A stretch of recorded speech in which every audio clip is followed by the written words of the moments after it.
What's up guys, Lament here. So for our second episode of our newly released Unleashed series, I decided to bring you Castlevania, Lament of Innocence. Released in 2003 for PlayStation 2, Castlevania Lament of Innocence left all of us absolutely amazed at its sheer attention to detail, the graphics, everything was there, the atmosphere, it was dark, it was somber, it was foreboding. Finally, the technology was good enough for us to get a proper 3D Castlevania. And no, I do not count Nintendo 64's titles, they're just too bad.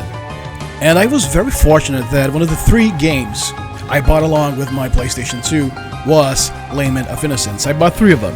Gran Turismo 4, that Star Wars game was Revenge of the Sith or something like that. It was actually a decent game. And Lament of Innocence. And needless to say that Lament was the game I played the most. However, after beating it, I spent many years without giving it a go, but I always held it in very high regard. It was a somewhat early PlayStation 2 title, and it already looks so beautiful. It usually takes a little bit of time for developers to get used to the new hardware, new system, and put out something that's, okay, this is the new generation, this is our new console, and you can see what it's capable of doing. However, Lament of Innocence, right out of the gates showed us a lot of what we could expect from the PlayStation 2. And when I decided to start the series, the Unleashed series, and by the way, the first episode was Curse of Darkness. I'm gonna leave the link for it right now and also at the tail, at the end of this video, for your convenience.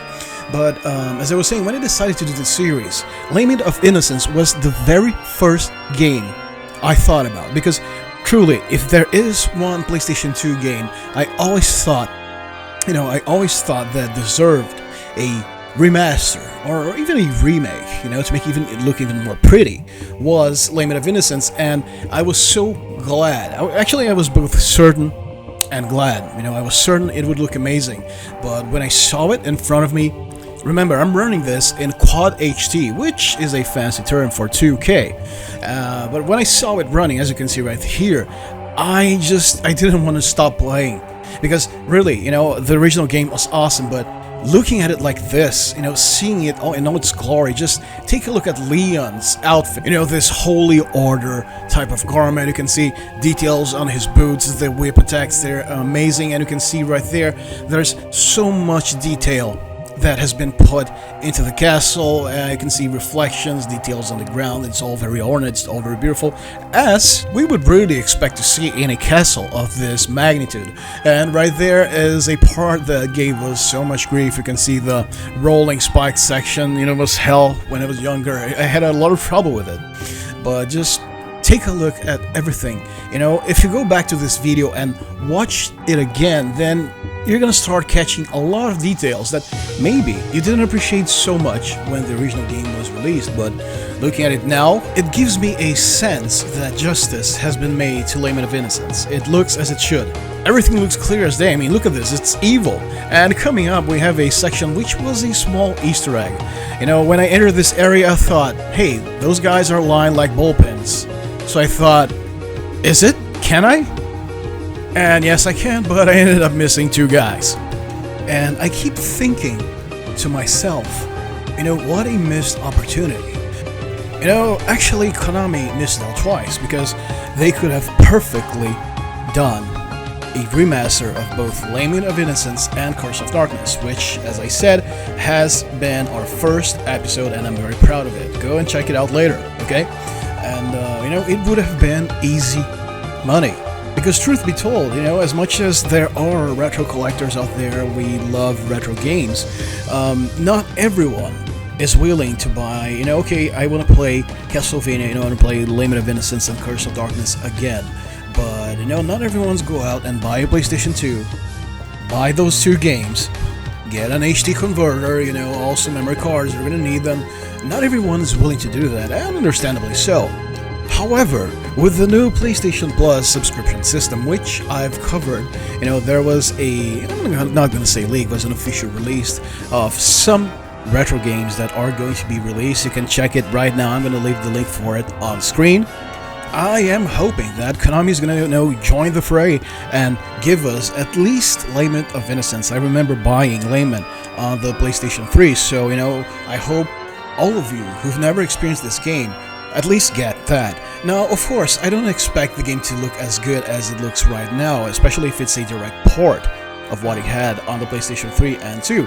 But hey, you guys are still gonna get to experience the very first Bahamut's adventure, so how cool is that?